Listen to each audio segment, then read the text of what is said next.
When I got back from my last tour, I started clerking for a firm up here in the Twin Cities that specializes in veterans' legal needs.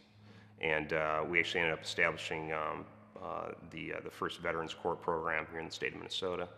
And it's a lot of it has to do with, guys who get involved in the criminal justice system. It's kind of this strange combination now of folks who have never really received help from the VA from the Vietnam era, and now you got folks from my era that are coming back from Iraq and Afghanistan. They're having problems and they're getting into trouble.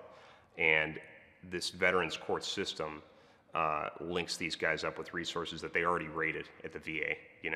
Counseling services, disability services, things like that maybe they didn't necessarily understand as well when they first got back, when they were being told about their benefits.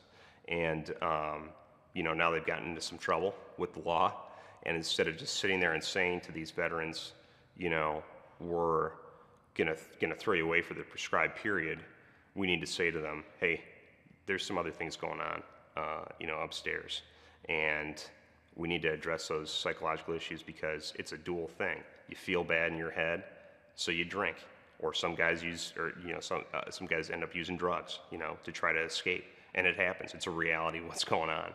And to treat those individuals the same as you would any other offender in the criminal justice system is just, well, I don't think it's right morally, but it also doesn't make any sense fiscally either, because, well, I can go into some of that later if you want, but the bottom line is that it's a good social program, and it's allowed me to kind of use my, kind of legal knowledge up to this point, and it's really been a good thing for the state, and it's kind of an up-and-coming thing in the U.S. I know that they had been running them out in New York and then up in Alaska, and we actually mimic our system off of a Veterans Court system out in California as well. So it's been good, and it's been good to work with these guys that come back, and you see it all the time. They're drinking and they get behind the wheel.